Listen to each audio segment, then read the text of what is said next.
Hello again, everyone. It's Melissa.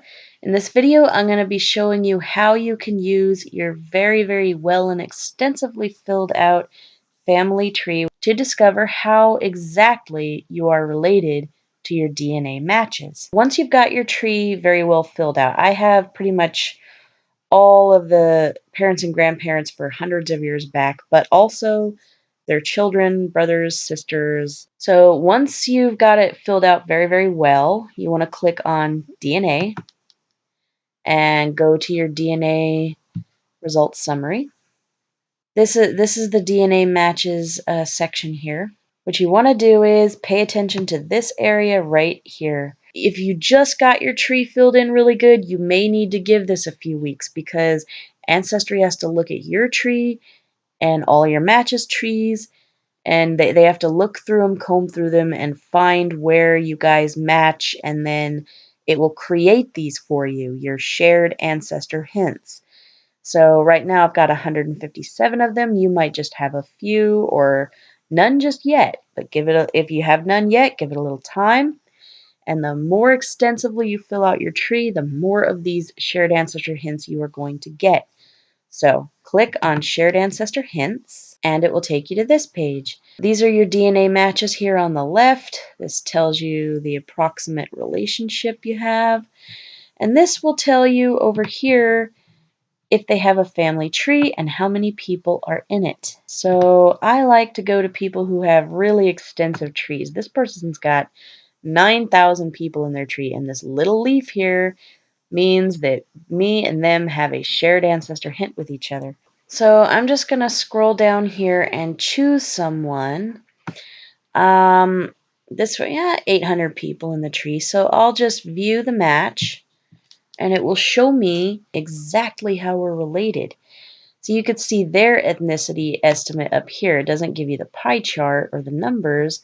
It gives you a rough estimate of what kind of cultures they have in them. So you want to scroll down, and right here, you're going to see the shared ancestor that you have. So here at the bottom, that's me on the left, and then at the bottom right is my DNA match. And it shows my family up to William Brown, my fourth great-grandfather, and this person's family, my DNA match, all the way up to William Brown. Now, if it's a couple, it'll have this person and their wife as your shared ancestor. But I've noticed that there were a lot of times where they would get married and the wife would die, and then they would get remarried. So you might have the same grandfather, but not the same mother. Or sometimes, because I know I have this guy's wife in my tree, but if my DNA match doesn't know who the wife is, then it's only going to show that William is our matching grandparent.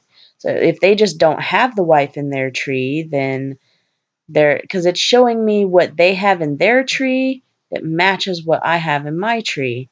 But yes, that is exactly how we are related from one person. So they're related to me through the Brown family. But I love these shared ancestor hints. I could look through them all day. They are so much fun. And what I do is I come up to this person at the top here, and they have a section where you can add a note. So you just click on the little pencil, and you can write a note. And I put Brown several generations as my note. When you click on the pencil, that's how you could type it, and then you just save your note. And what that does is, let me show you. Go back to my list here. It lets you see this note here. That's the note, the little note icon. I have them next to most of my shared ancestor people. It makes it to where you can see how you are related to these people without actually having to open up their profile.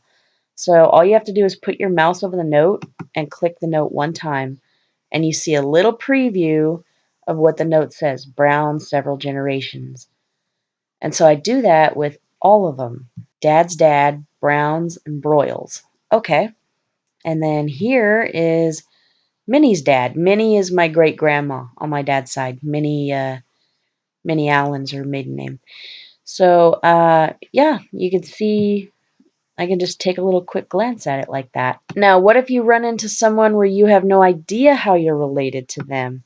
So I'll just go back to my regular DNA page with all of my other DNA matches. View all your DNA matches. Okay, so this is everybody, whether they have hints or not, whether they have notes or not.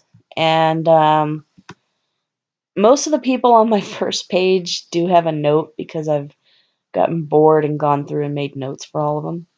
But I'm going to find somebody who doesn't have a note. This person down here doesn't.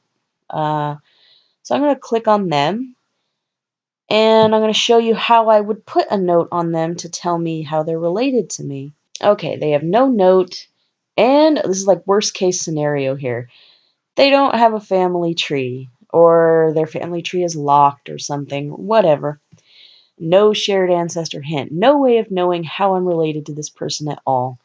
Well, because I've made so many notes with my mom's side and my dad's side, I can actually come here and click on shared matches, and that will tell me how I'm related to them, because now I can look at all the people who DNA match both of us, and that happens to be, oh, there's my Uncle John up at the top, there's my niece Catherine, there's my cousin Jason, and they are all related to me through my mother.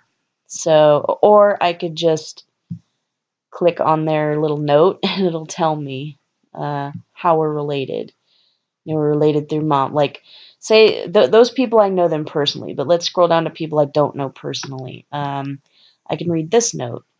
Through mom's family. Okay, well, obviously, this person is related to me through mom's family. And to make it even easier for future people that I might bump into, I'm also going to put a note on his page.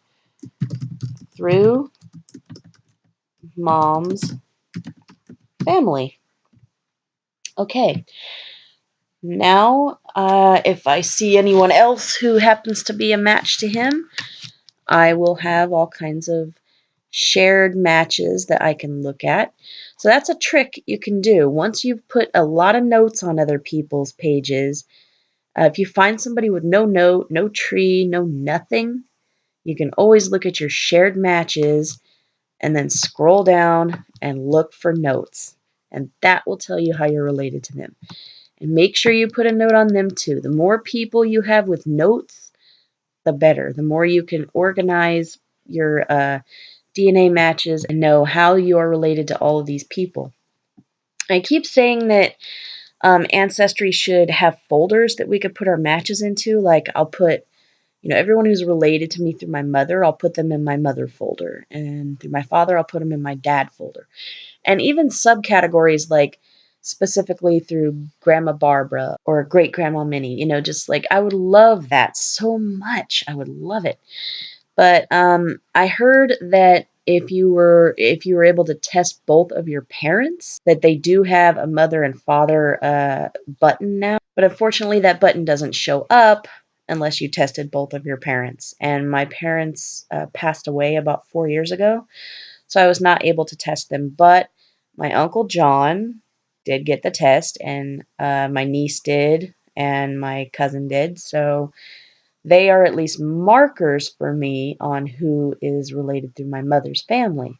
And then, of course, I pair that with the notes and the shared ancestor hints. All right, that's it for this video. I hope it helps you get everything organized and figure out exactly how you're related to all of your DNA matches. Please watch my other couple of videos that show how to get around on Ancestry very well and how to fill your tree out.